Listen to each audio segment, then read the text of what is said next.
donde usted quiera. Bueno. Pues ya está. Bueno, pues nada, muy buenos días a todos. Es para mí un honor y un privilegio poder dialogar y sobre todo escucharle en esta asamblea de AVE. No es la primera vez que asiste a la asamblea de AVE el presidente González, ya estuvo con nosotros en el año 2011 y en el 2020.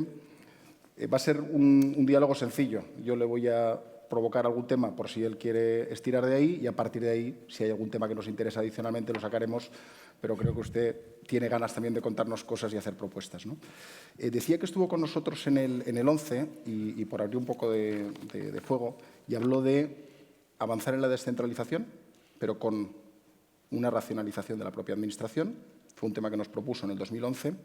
Y otro que era reformar la negociación colectiva y aumentar los salarios en función de la productividad. Dos temas que han ido evolucionando de forma diferente.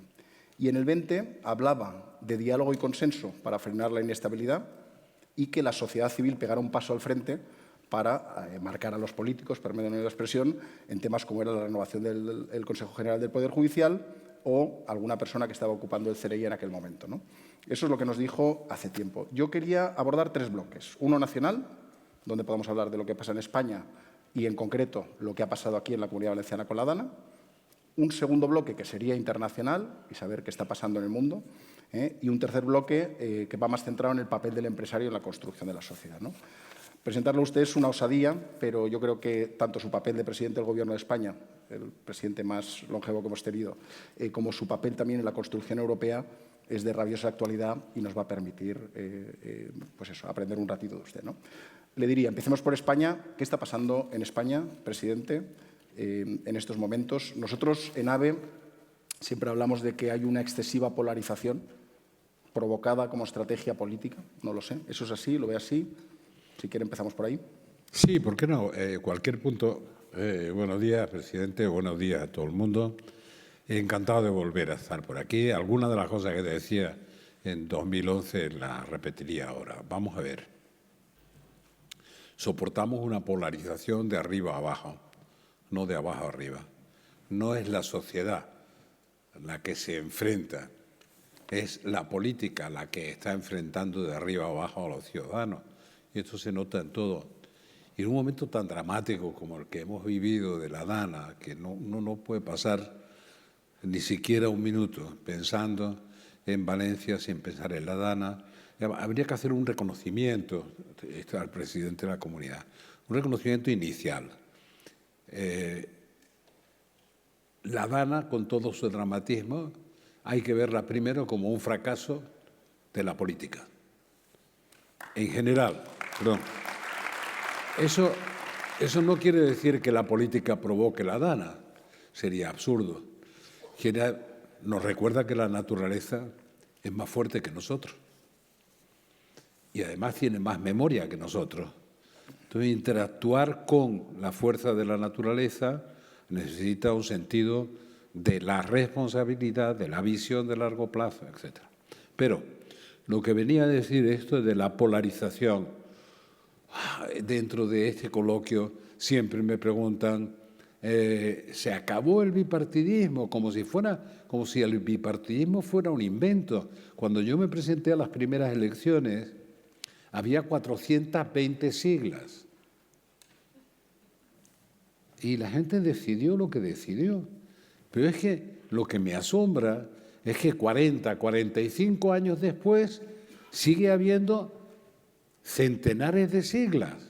Y al final la gente resulta que el 70% de su voto, de su representatividad, la concentra en un par de fuerzas políticas, aunque eso se está desequilibrando, deteriorando. Pero eso, ¿se superó el bipartidismo? Sí o no, o medio pensionista. Nadie decidió que el país iba a ser bipartidista. Lo decidieron los ciudadanos. Que las fuerzas de la centralidad son pocas. En cualquier país es así.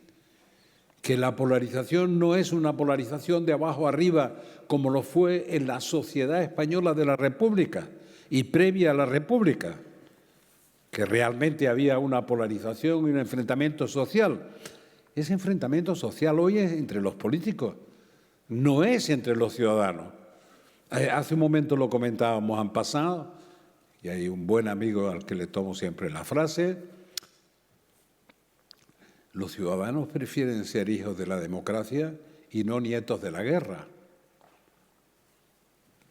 No quieren reproducir el ambiente que nos llevó a una confrontación civil, a una guerra terrible, con las consecuencias del intento de golpe de Estado de la República que fracasó y que nos llevó a una guerra civil y a una larga dictadura. Esta no es una decisión de los ciudadanos, es una decisión hoy, al contrario. Los ciudadanos quieren vivir en paz y quieren vivir en armonía y quieren políticas de consenso. Y esas políticas de consenso se dan entre las grandes fuerzas representativas en el centro-izquierda y en el centro-derecha. Todo lo que se polariza en el extremo no favorece la convivencia. Fantástico, presidente. Me tienen que perdonar. Sí, sí. Estaré así Beba por un mañana. poquito. Ha dicho una frase que lo que ha ocurrido con la DANA ha sido el fracaso de la política, ¿no? Una frase... Lamento decirlo porque estoy entre la política, claro. ¿Qué se podría haber hecho de forma diferente? Hemos asistido ahora a una ponencia de Matilde Mas donde nos ha explicado que el no invertir en infraestructuras tiene sus consecuencias, ¿vale? En ese sentido. Pero, no sé, ¿qué se podría haber hecho diferente en el pre, en el durante y en el post? No me quiero meter en el pre. Bueno, primero había que haberse puesto de acuerdo desde el minuto 1 en que la magnitud de la DANA, de la tragedia, de la gota fría que me amargó durante 14 años de gobierno siguiendo a EMET y siguiendo todas las informaciones, porque siempre temíamos lo peor y además para gobernar no está mal ponerse en lo peor para evitarlo. Pero bueno, en todo caso, me amargaba ese tiempo. Lo primero es que es verdad que hay algunas cosas que son, como diría García Márquez, las crónicas de una muerte anunciada. Es una zona inundable, pero no es solo esta zona. Tenemos un mapa en toda España, un mapa curioso. Por eso comenté cuando llegué al gobierno aquello, lo que llamamos una DANA. A mí me pasó a los 7 meses de llegar en Bilbao. Inundó, rompió el río Nervión, los puentes del río Nervión y tal. Y desde el primer minuto veía que era una catástrofe nacional. Ahora tengo que atribuir responsabilidad a unos o a otros. Ya están haciendo comisiones para esto, comisiones para lo otro, demandas de un tipo y de otro tipo. Por tanto, ya no quiero entrar en eso. Eso terminará depurándose las responsabilidades que sean, aumentará la tensión entre las fuerzas políticas. Sí quiero aprovechar para decirles que lo responsable sería, aunque sea muy british, ¿no? Los británicos suelen hacer una cosa que llaman comisiones reales.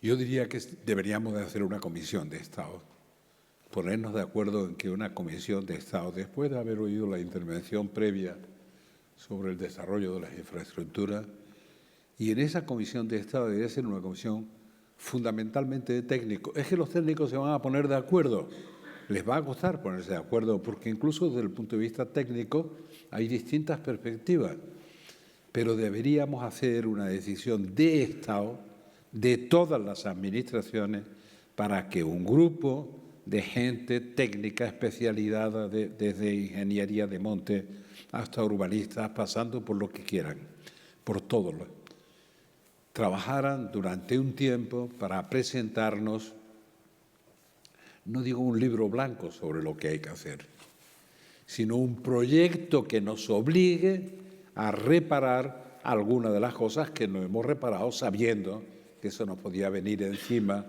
una tragedia, no de esta magnitud. La magnitud de la tragedia no la podemos medir. Pero lo que sí les aseguro es que vendrá otra DANA. Y yo creo que eso dicho en Valencia a nadie debe sorprender. ¿Nos va a venir cuándo? ¿Cómo? ¿De qué magnitud? No lo sabemos. Tenemos la confianza en que dentro de esta pelea, que tiene una parte de ilegítima y otra parte de normal, dentro de esta polarización política, ¿Dentro de esta pelea vamos a encontrar una solución? Yo tengo dudas. Y lo digo como político, yo he gobernado muchos años. Por tanto, por favor, encarguemos un trabajo, algo que sea. En Gran Bretaña sería una comisión real y no estaría mal que mi tocayo Coronado presidiera eso, o por lo menos lo encarnara. Pero tiene que ser una decisión de Estado y, por tanto, que implique a todas las fuerzas políticas.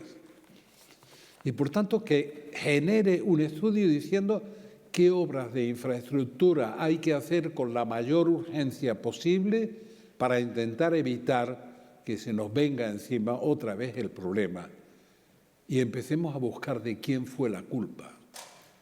¿Por qué no se hizo? ¿Por qué no se llegó a tiempo? ¿Por qué fracasó la política? Por favor, tomémoslo en serio. Eso que les decía, la naturaleza es más fuerte que nosotros. Y la paradoja es que tiene mucha más memoria que nosotros. La naturaleza sabe por dónde pasaba el agua, aunque pasen 300 años sin que el agua corra por ahí. Y llegará un momento en que pasará por el sitio por donde sabe que pasaba. Y si nosotros no hemos tenido la capacidad de canalizarla para evitar una catástrofe, se nos vendrá encima la catástrofe. No solo hay que ponerse de acuerdo para que la gente no sufra lo que todos los días vemos que está sufriendo.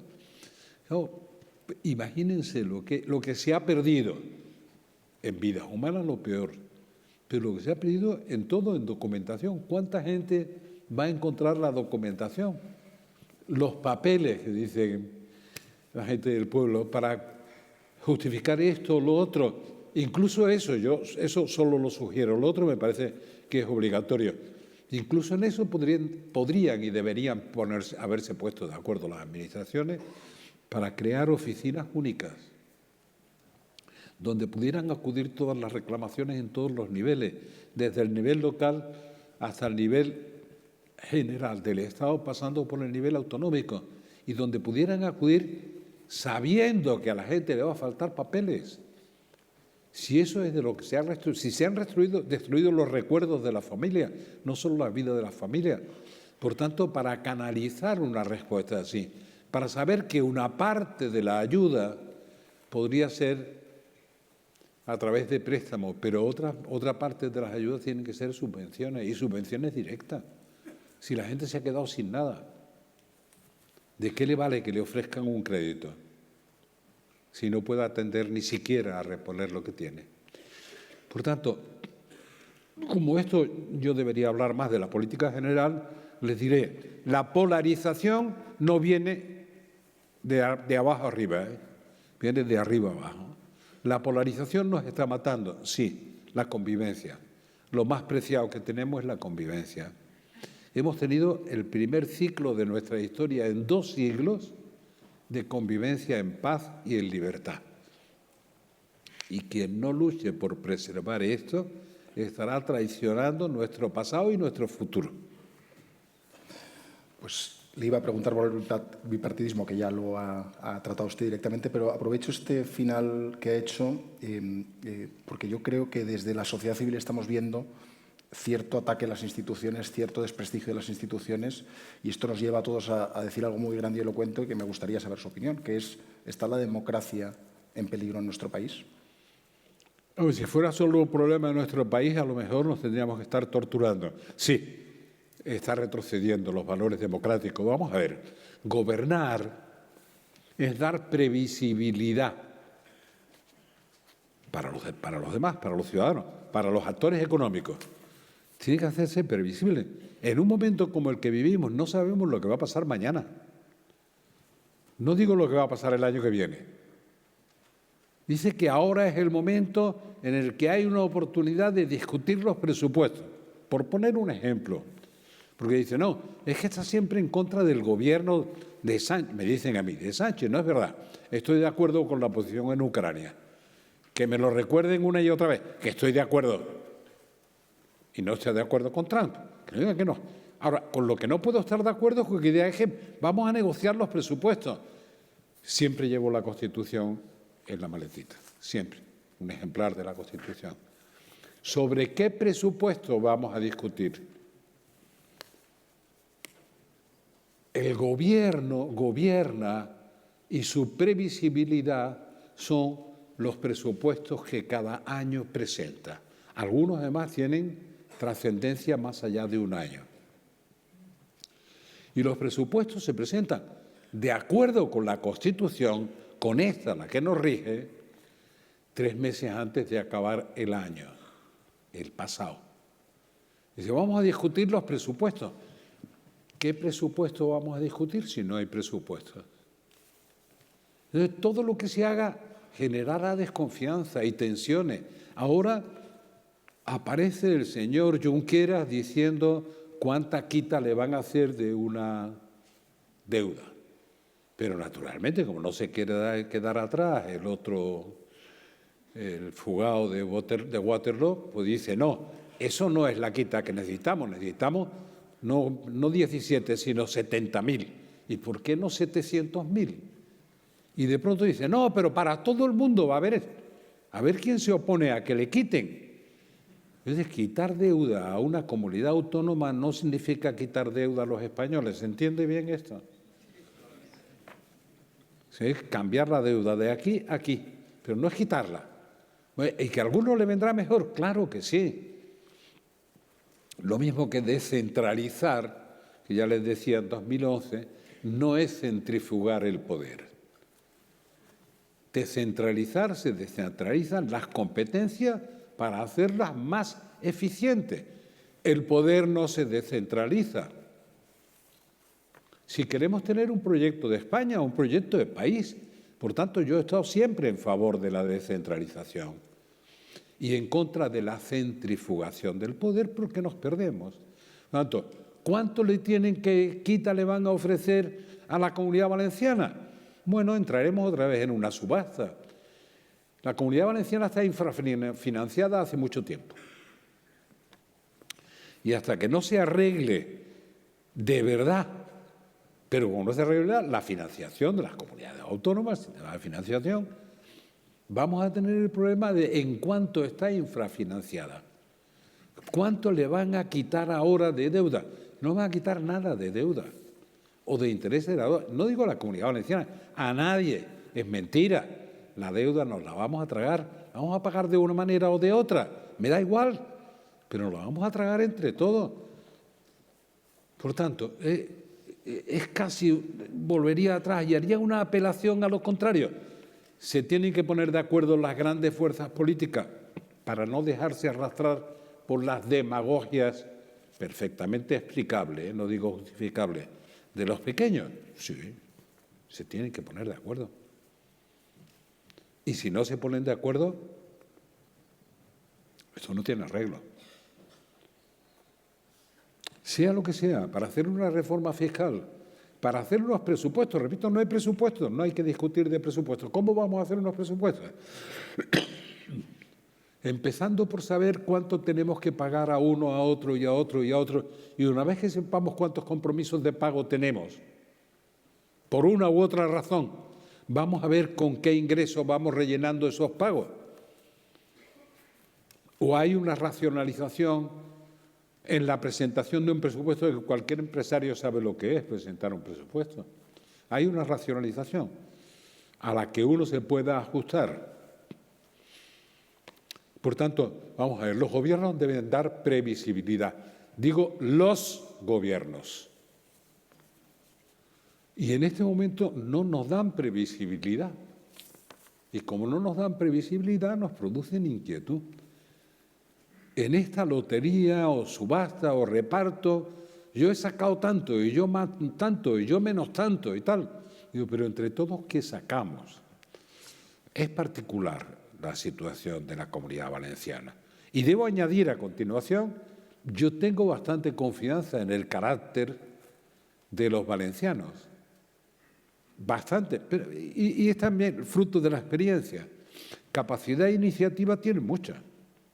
Capacidad emprendedora tienen mucha.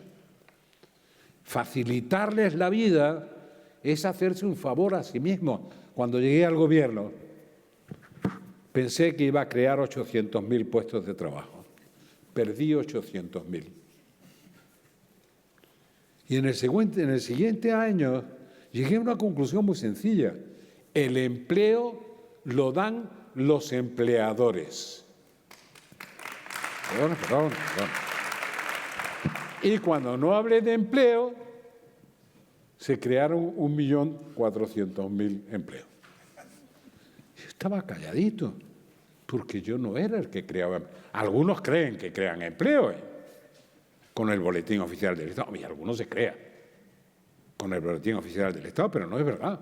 El empleo de verdad, el empleo que hay que vincular cuando se negocia colectivamente, no solo con un salario digno, que tenemos que seguir dignificando el salario, sino relacionándolo con la productividad y la competitividad. Ese empleo que se debe negociar en esos términos lo necesitamos, pero lo darán los empleadores. No lo darán, como es natural, las burocracias políticas. Por lo tanto, uno sabe lo que tiene que cuidar. Muy bien. Ha hablado de negociar o de debatir unos presupuestos. ¿Está el debate parlamentario estancado de alguna forma? Porque ahora vemos que los debates se pronuncian en todas partes, menos en el Parlamento, hablo del de la Nación, ¿no? ¿Y cómo va el modelo territorial? Porque, claro, nos habíamos dado unas comunidades autónomas, quizás de 2 categorías, ahora hay muchas velocidades, se está negociando de forma unilateral con algunas, ¿no? ¿Qué está pasando? ¿Esto tiene remedio? ¿Vamos abocados a un cambio de modelo territorial? Y ha ligado la falta de financiación de la Comunidad Valenciana, que es algo muy relevante, pero nosotros siempre desde AVE lo que decimos que eso, que el empresario es el que tiene que tirar del carro y que debemos de alguna manera sobreponernos a esas cosas, ¿no? Pero es una realidad, ¿eh? Entonces, el modelo territorial, esos debates que existen, la tensión de los nacionalismos separatistas en la encuesta de antes. Es un problema distinto, es distinto sí. Ese. Dice, hay 2 categorías, y lo de categoría, uno quiere estar siempre en la primera categoría, ¿no? Hay 2 categorías de comunidades autónomas, ¿sí? Repito, primero, descentralizar no es de verdad. La descentralización no es centrifugar el poder y que cada uno haga lo que quiera, porque eso niega la existencia de un proyecto de país. ¿Está claro esto? Por tanto, uno puede confundir la descentralización con eso. El colmo no es que haya 2 modelos, no. Yo creo que en eso que decía de café para todos y tal, yo creo que se ha abusado innecesariamente. Y es que, digo que se ha abusado innecesariamente porque en una de estas, hay que descentralizar para todos iguales, ¿no? Dice, bueno, pues ahí tiene que haber tribunales superiores de justicia en todas partes, aunque sean uniprovinciales. Tiene que haber descentralización absoluta en sanidad, aunque no sea un requerimiento de una comunidad autónoma, lo que sea, y el sistema sanitario pueda entenderse de otra manera. Bueno, ¿nos podemos quedar sin Ministerio de Sanidad? Sí. Con permiso del COVID, seguramente sí, pero después nos acordamos de que no tenemos un esqueleto solo de... Y así sucesivamente. Por tanto, yo no diría que tiene que haber comunidades de 2 categorías, no. Hay comunidades, por ejemplo, en Andalucía necesitaríamos tener mozos de escuadra. Yo creo que no. Soy andaluz. ¿Y eso me diferencia de otros? No. Lo que me diferencia de otras comunidades es que quieran que los mozos de escuadra se hagan cargo de la frontera. Eso sí, las fronteras son nacionales. O se hagan cargo del control de los flujos migratorios y, por tanto, de puertos, aeropuertos y tal. Eso sí. Pero no porque sean mozos de escuadra, no. Porque es una competencia del Estado. ¿Por qué? Porque lo que no podemos jugarnos es la integridad de nuestro territorio, del que compartimos. La integridad territorial es un bien superior. Eso que llamamos España era lo que es, quitando las colonias, en 1567. No hay un solo país europeo que les pueda decir lo que les estoy diciendo. Eso era lo que es hoy. En 1517. Y es verdad que la última operación de unidad, la que nos faltaba, fue cuando el viudo Fernando de Aragón se casó con la señora de Navarra. Pero ahí acabó el proceso. Pero un proceso que tiene muchos años. Claro, ahora se atreven a darle legitimidad a cualquier Putin o hijo de él para invadir un territorio y romper la integridad territorial de un país. Pero nosotros no podemos ceder a esa tentación. No. ¿Usted no está de acuerdo con las cosas? No, yo estuve de acuerdo con indultar a los que cometieron las barbaridades con indultos. Y estuve en desacuerdo con la amnistía. Estuve y estoy. Entre otras cosas porque no los he oído decir que no quieran volver a repetirlo. Si les oyera decir que nunca más, ¿vale?, lo van a repetir, a lo mejor me lo repienso. Pero no, lo que dicen es lo contrario. ¿Y qué nos está pasando? No, espero que me lo tomen tal como lo digo. Lo que pasa es que las palabras suenan de manera distinta que la letra escrita. La letra escrita es blanco y negro y es más jodido matizarlo, ¿no? Pero, en fin, espero que entiendan que puede haber matices, ¿no? Y en los matices, decir, oiga, ¿hemos avanzado en Cataluña en la convivencia? Sí. ¿Estamos trasladando el procesismo catalán a Madrid? Sí. El proceso en Cataluña, el famoso proceso, ahora está más calmado, entre otras cosas porque han perdido los separatistas. Han perdido. Pero lo que han perdido allí, lo ganan en Madrid con 7 votos y 6. Luego el procesismo lo tenemos en Madrid. A mí no me parece un cambio conveniente. Quiero vivir con un poco más de garantía. Verán, la responsabilidad no es de uno ni de otro. Como no se pongan de acuerdo de una vez por todas en temas sustanciales, fiscales, de ordenación del territorio, de tantas cosas, PP y PSOE, esto no va a ir. Vamos a estar en manos de gente que con 7 votos es capaz de decir, no, ¿cómo que ha dicho Junqueras? ¿Que me van a quitar tanto de la deuda? No lo ha dicho la ministra de Hacienda, lo ha dicho Junqueras, ¿no? Yo por lo menos me he enterado por Junqueras. Lo de Andalucía lo ha dicho mi paisana, la ministra, que por cierto debería de ser ministra para ser candidata, pero no porque lo diga la Constitución o la ley, por sentido común. Quien está sentado en la caja no puede estar repartiendo lo que tiene en la caja y ser candidato de tal o de cual cosa. Pero eso es una norma escrita que esté. Bueno, por tanto, si no nos queremos dejar tironear, es que ahora yo lo veo y me desespero cada día. No sé cuál va a ser el sentido del voto de hoy o de mañana o de pasado.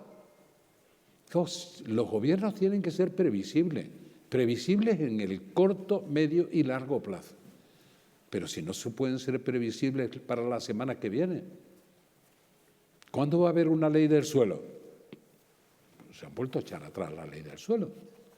Y ahora, cada vez que uno alimenta una especie de semichantaje de un pequeñito que sabe que solo depende de los 7 votos que permanezca o no, o que tenga o no la manija. Cada vez que eso se alimenta, aparecen en otros muchos sitios. Dice, yo también, yo no voy a votar esto si no exijo, pero yo está levantando la cabeza otra vez. Ahora ya como no es sumar, porque más bien resta que suman, pues de nuevo vuelve Podemos. Que mis votos valen tanto como los de Sumar, pero vamos a hacer un poquito más, son mucho menos en general. Y así estamos con todo, así estamos con todo. Entonces yo, por favor, pido que lo piensen. No lo pienso yo, lo piensan los ciudadanos con su voto, y lo que piensan con su voto es pónganse ustedes de acuerdo. No, la culpa de que no estemos de acuerdo la tiene este, la tiene el otro, este es el que engaña, yo el otro es tal engaña. Muy bien, de acuerdo. Pero la gente lo que quiere es que se pongan de acuerdo. No le va a decir cómo se tienen que poner de acuerdo. Para eso hay que sentarse en una mesa, negociar y ver cuáles son los desafíos básicos que tiene España en este momento. La democracia se está deteriorando, Pero lo bueno que nos puede pasar es que el mal de muchos es el consuelo de los más tontos del mundo. Y está pasando en todas partes. Y ahora ha llegado Trump, el conjunto de todas las mentiras sin mezcla de verdad alguna. En todo miente. Oye, no ofendan a Trump. No, él no se ofende por eso. Se ofendería si dijéramos que dice siempre la verdad. Pues no es su costumbre ni su manera de verlo y tal. Ahora resulta que es el ucraniano el que le está pidiendo que él explote las tierras raras que tiene. Y de pronto ha levantado la mano. Dice, las tierras raras del Donbass que le convienen para cobrar todo lo que le deben y no sé cuánto, que dice que han puesto más que Europa. Todo eso es mentira, como todo. Dice, no, viene a verme porque sí quiere que explotemos las tierras raras para que yo pueda cobrarme las cosas que le di, no sé qué tal. Porque él es el dictador, no Putin, él es el dictador, que decía hace unos días. Y viene a verme para que explotemos esas tierras. ¿Dónde están esas tierras? Fíjense, no tienen por qué estar en esos detalles. Esas tierras raras que parece que despiertan el apetito insaciable de Trump, están en el Donbass, que Rusia considera que son tierras suyas ya que ha conquistado. De manera que la explotación de esas tierras raras lo ha hecho rápidamente Zelensky. Dice, no, estoy de acuerdo en que explotemos tal. Tendría que hacerla con Rusia o pelearse con Rusia. Y no son capaces, ya no tenemos, por eso digo que el debilitamiento de la democracia, verá, es el debilitamiento de una convivencia basada en normas. Basada en normas no quiere decir que las normas sean todas justas y que no haya que cambiarlas, porque no puede ser que el Consejo de Seguridad de Naciones Unidas hoy, tal como es el planeta Tierra, sea el mismo que emergió de la Segunda Guerra Mundial. Esto no puede ser. Pues una cosa es reformar lo que hay que reformar y otra cosa es destruirlo, no tenerlo en cuenta. Y estamos en la propuesta de un mundo regido por fuerza, no regido por norma, regido por amenazas, no regido por normas. Y parece que todo el mundo lo copia en todos los niveles. Esto es lo que hay, lo toma o lo deja. ¿Cómo lo toma o lo deja? Por eso digo, las contradicciones van a ser infinitas. Trump dice, no, ¿quiere venir a verme? Pues sí, lo voy a ver, porque quiere que nos explotemos, como si se le hubiera ocurrido al ucraniano que le exploten las tierras raras en los americanos. Bueno, vamos a cobrar con intereses, vamos a cobrar con intereses. A nadie se le ha ocurrido cuáles son las reglas de la guerra. Miren, la invasión de Ucrania, por eso digo que el gobierno eso no lo tomará en cuenta. Cuando estoy de acuerdo, no tomará en cuenta que estoy de acuerdo.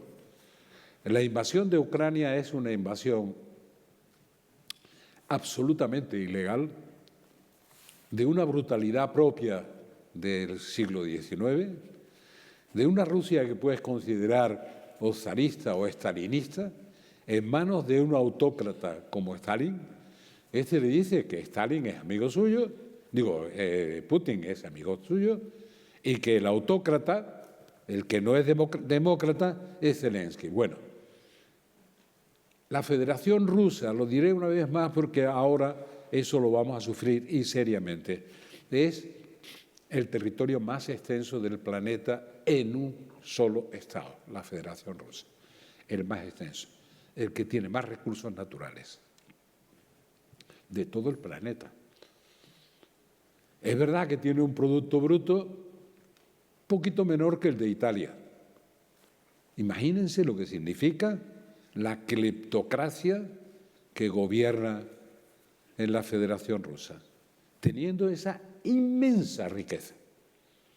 Nadie ha molestado ni un centímetro cuadrado de ese territorio, el mayor de la Tierra. Y ellos han atacado ya a Georgia, todo. El último ejemplo ha sido Ucrania. A nadie se le ocurre decir, oiga usted, hay una cosa que se llama, como es natural, el coste de las sanciones de la guerra. Dice usted ha destruido un país, a quien le toca pagarlo es a usted, lo siento. salvo que usted salga triunfante y los demás doblen el cuello. Bueno, eso es lo que está haciendo en este momento, lamentablemente, Estados Unidos. Solo les he abierto una cosa, porque se nos va el tiempo para hablar del mundo. Miren, temo, repito, temo y lo subrayo, temo que el efecto que produzca Trump sea de verdad la decadencia de Estados Unidos y el triunfo definitivo de China. Digo temo, otros se alegrarán, yo no. Estados Unidos me parece un país por tantas razones admirables que realmente habría que preservarlo. A pesar de todo, es la democracia más antigua que existe en el mundo, la Constitución que ha sido más resiliente en el mundo, tiene una inmensa capacidad de iniciativa, tiene una enorme capacidad creativa, pero puede estar empezando una decadencia imparable. ¿Por qué? Por comportamientos erráticos del tipo de los que estamos viendo ahora, y realmente insoportable, porque lo que vemos de este Elon Musk es lo mismo, es un comportamiento insoportable, pero insoportables para todo. El único que tiene razón en todo este lío es el niño de 4 años de Elon Musk. Ese tiene razón. Presidente, ha hablado de China, ha hablado de Estados Unidos, ha hablado de Rusia, ha hablado de Ucrania. La Unión Europea la hemos borrado del mapa. Usted formó parte de todo este proceso de convergencia con Europa. Grandes estadistas. ¿Qué está pasando en Europa también? Europa es curioso porque el mejor lugar del mundo para vivir es Europa.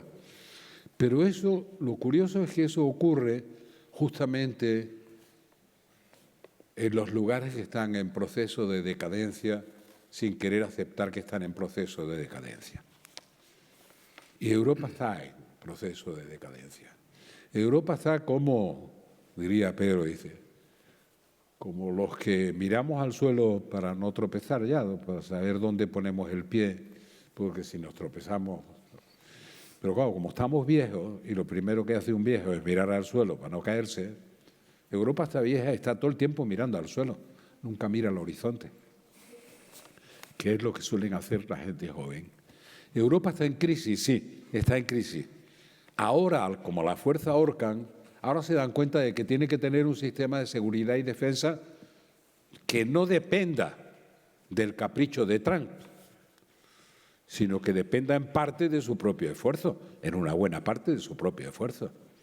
Pero ahora se armará otro lío. Dice, oiga usted, pero ¿cómo vamos a gastar el 2% en defensa? Nosotros estamos con el 1,1 o 1,2. Si queremos tener un sistema de seguridad, si queremos tener relevancia, tendremos que tener la capacidad de defenderlo. ¿Qué es lo que nos va a pasar aquí dentro? No solo en otros países europeos. No. La prioridad no es... Yo he oído decir cosas tan disparatadas. Dice, no, primero, no hablo ahora de defensa, pero lo he oído decir muchas veces. Con el endeudamiento que tenemos como país, que lo hemos tenido otras veces, no critico, tenemos un gran nivel de endeudamiento.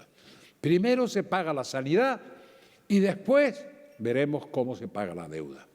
Dice, no, está pagando usted la sanidad con la deuda. Si usted decide no pagar la deuda, quiere decir que dentro de 3 años no podrá pagar la sanidad.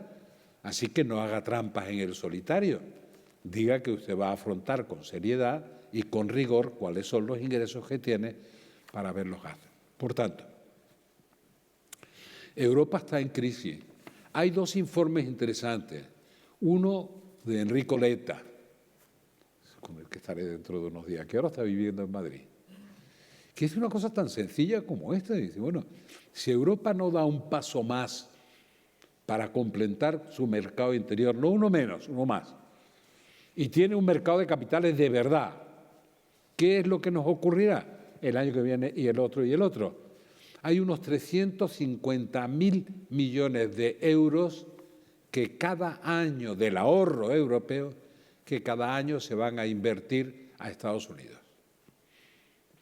Y se van a invertir a Estados Unidos porque les resultan más rentables las inversiones en Estados Unidos. Esperemos que ese efecto no se lo apunte Trump, porque esto viene pasando desde hace mucho tiempo. Entonces, este sugiere que tengamos un mercado de capitales. ¿En qué pelea estamos en Europa? Si lo ven después en los periódicos se van a hartar de reír y dice, aquí estamos en una pelea que todavía es de campeones nacionales.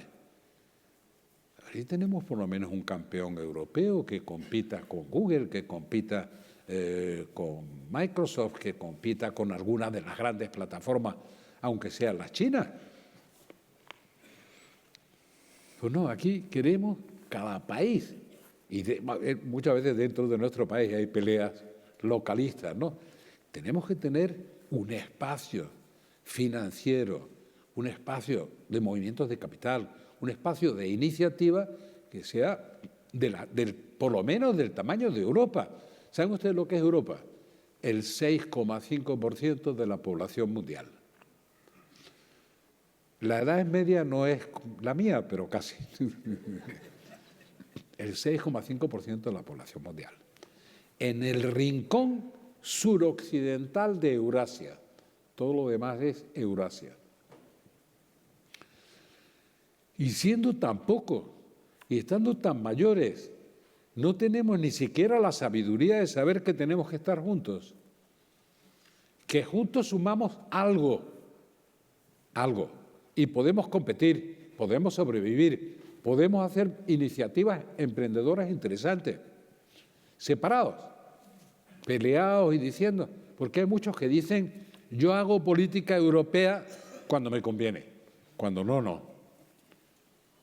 Quiero tener un campeón nacional, ¿en qué? ¿Pero en qué puede usted tener un campeón nacional?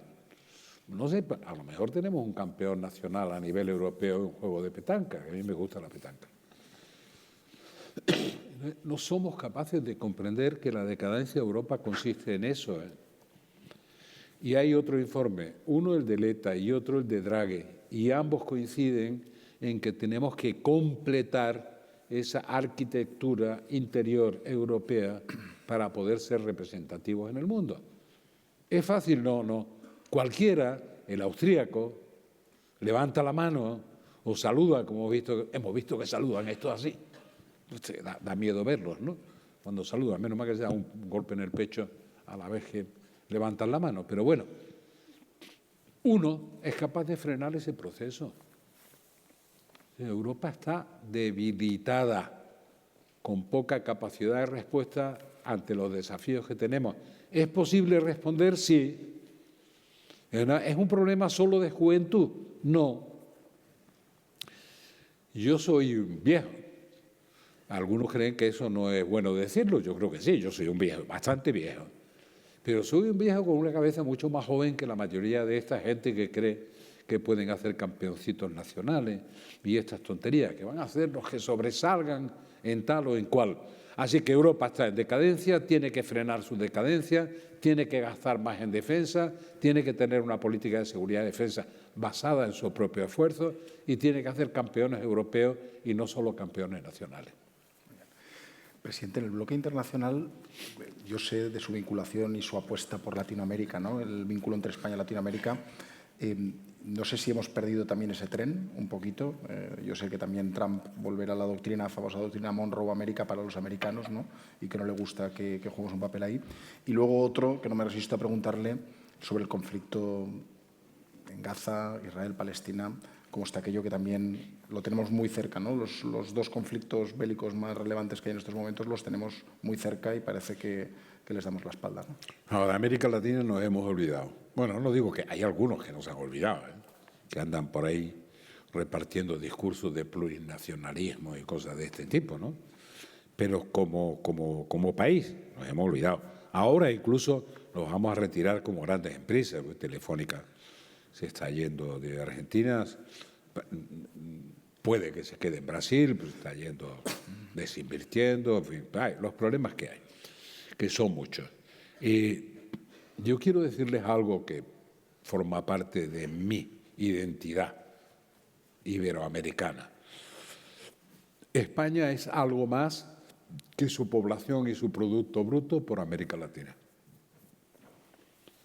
Si hubiera que medirlo solo por población y Producto Bruto,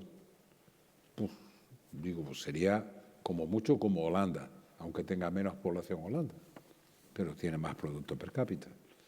Tanto que nosotros nos desgajemos, nos separemos o nos distanciemos de América Latina. Y el problema no es la doctrina Monroe, no. Si Trump no le importa a América Latina. Es sorprendente porque Trump cree que le deben todo. Que América Latina es verdad que tiene una capacidad enorme de chantaje. Y eso va a hacer que América Latina se sienta más unida a Estados Unidos. Yo conozco bien a América Latina, les aseguro que no. Algunos sí, algunos, no sé, algunos pues serán de los que estén en esa órbita de Trump y con su mismo pensamiento, pero en general perderá muchísimo apoyo en América Latina, muchísimo apoyo. ¿Quién llenará el hueco de América Latina que está dejando vacío Estados Unidos? ¿Quién imagina que va a llenar ese hueco? Nosotros estamos replegados, pero a nivel geopolítico, solo China. Pero se lo están regalando. No es que están casi forzando a la gente de pacte con China. No es que le guste más Xi Jinping que el que sea, ¿no?, en Estados Unidos, no. Por tanto, dice, no, ¿nos van a aplicar la doctrina Monroe en Estados Unidos? No, bueno, respecto a América Latina, no. Sería hacer una política para América Latina, ¿no? Pero es que yo creo que Trump no tiene una política para América Latina. Sinceramente lo creo, ¿no? Por tanto, nosotros ahí tenemos mal. Y después tenemos Oriente Medio. Hay algunas cosas que me duelen personalmente. Veamos. Hace algún tiempo me dieron el premio Maimónides de la Universidad de Tel Aviv. Y hace algún tiempo de la otra gran figura del siglo XI en el Califato de Córdoba. Y los dos fueron decisivos allá por el siglo XI. Entonces, yo establecí relaciones con Israel cuando llegué al gobierno, en el primer mandato. Hay algo que no se me cae de la cabeza y que es muy duro decir, pero en un momento como este se entenderá bien. Isaac Rabin era muy amigo mío, no durante tanto tiempo como Simón Pérez, pero era muy amigo mío, un tipo con el que me entendí bien. Y le costó la vida su compromiso por crear una convivencia pactada israelo-palestina. Pero él murió asesinado y bueno. Y él me dijo una cosa que nunca he podido olvidar. Israel puede ganar o perder una guerra contra Egipto, Siria, Irak, juntas, o ganarla. Puede perder una guerra contra 2 o 3 estados árabes a la vez o perderla. Nunca puede ganar una guerra contra el pueblo palestino, porque no es un problema de fuerza. No es que tenga o no tenga fuerza para ganar esa guerra. Es que no nos lo podemos permitir. Y si Israel no se puede permitir, sería hacerle caso a este Trump, de decir, no, que desalojen Gaza, que voy a hacer un mar-a-lago allí en Gaza, ¿no? Voy a hacer un resort ahí, que todo el mundo, bueno, con 2 millones de personas, que para Trump que desplacen a 2 millones de personas. Bueno, sino lo que hay en el trasfondo de esa reflexión de Isaac Rabin. Si yo no puedo arreglar esto mediante un conflicto, lo tengo que arreglar para defender la seguridad y el futuro de Israel pactando. Así que tengo que llegar a un acuerdo. Eso al día de hoy no lo cree Netanyahu. Y creo que se están equivocando, dramáticamente. Ahora, ¿cómo lo vemos desde nuestro perfil? Hombre, a mí me duelen algunas de nuestras contradicciones. Es decir, vamos a ver, en la política sobre Venezuela, que no quiero que se me olvide, porque este sátrapa está siempre en mi pensamiento, vamos con Europa, todos con Europa. Y en la política israelo-palestina vamos por nuestra cuenta.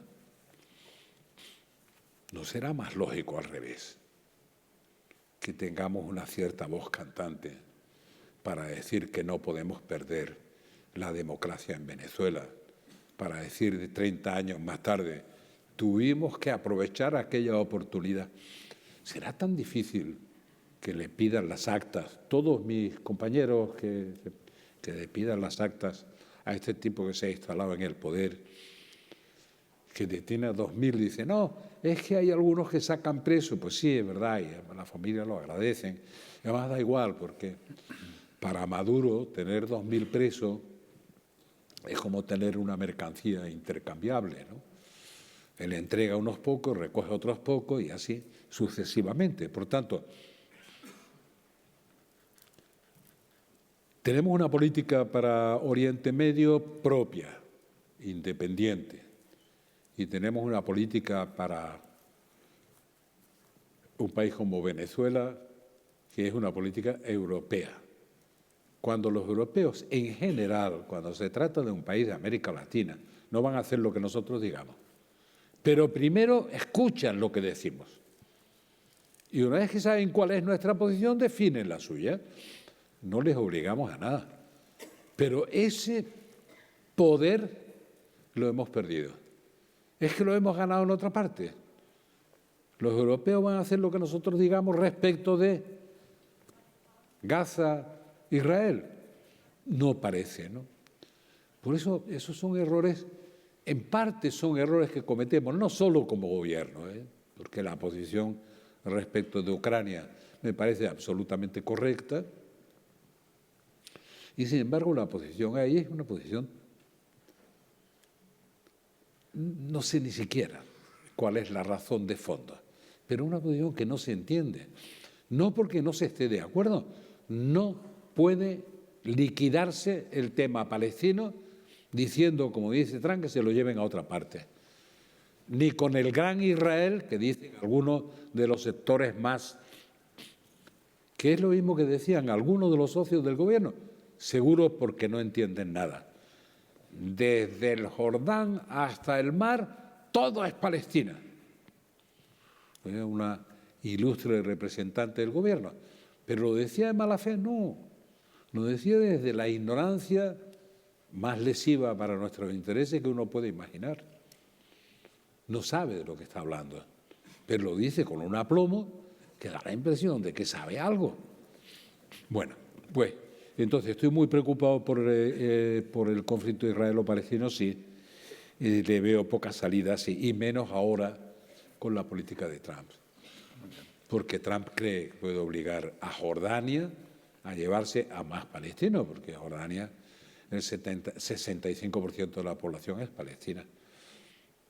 O que puede obligar a Egipto a llevarse a los palestinos. Primero, no tiene ninguna fuerza, ni política, ni legitimidad, ni tal, para decir, llévese a estos palestinos de aquí, lléveselo para la otra parte, o no sé cuánto.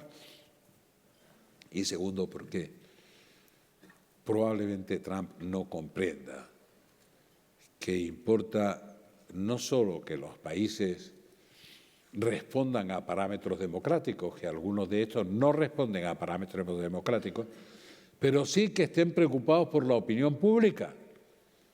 Y la opinión pública de esos países a los que estos les mandan a hacer recogida no estarían de acuerdo. No digo la de Jordania, que es de los países más abiertos, pero Jordania, uno de los países más abiertos, el Reino de Jordania, ya sufrió, si alguno lo quiere leer, pues ahora que casi todo se puede saber, ya sufrió lo que se llamó el Septiembre Negro.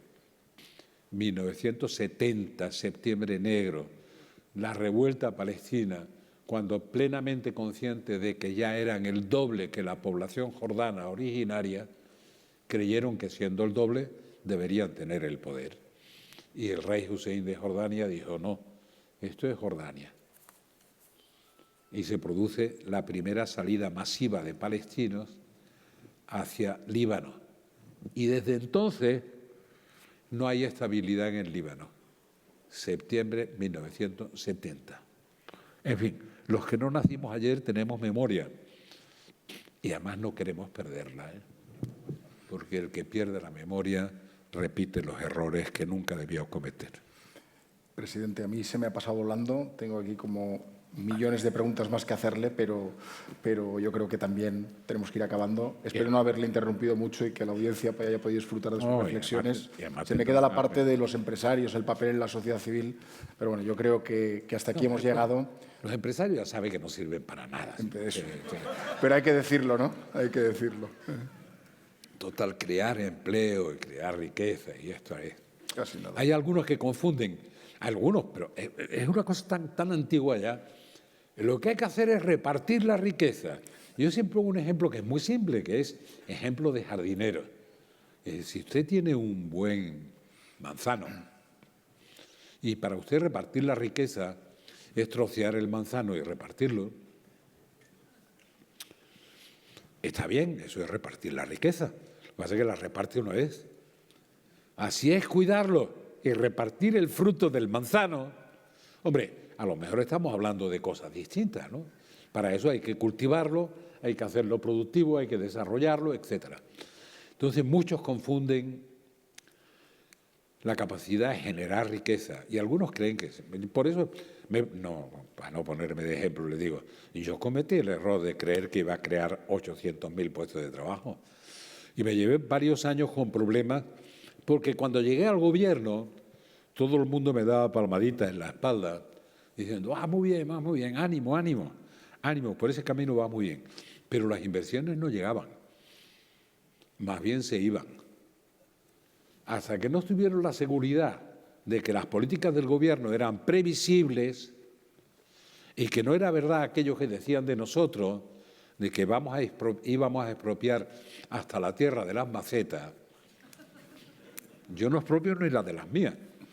Por tanto, hasta que la gente no se dio cuenta de que eso no iba por ahí, que nosotros teníamos un sentido distinto de la socialdemocracia, de la justicia social, de esas cosas que al bueno de Javier Milei le parece inútil. Que ahora ha tenido un buen lío, porque dice que como economista recomendó que la gente invirtiera en lo que ha sido una estafa piramidal fantástica. No como presidente. Y yo me quedaba asustado. Digo, puta. Yo también recomendé o prometí 800.000 puestos de trabajo, pero no como presidente. Porque pasaba por la calle y no me di cuenta de que el empleo lo producen los empleadores. Así que ánimo. Muy bien, presidente. Pues ánimo. Muchísimas gracias por su claridad, por estar una vez más con nosotros. Esta es su casa, la tiene abierta cuando quiera. No tardemos 5 años, venimos antes, comentamos y yo pido un fuerte aplauso para el presidente y su intervención. Gracias. Gracias.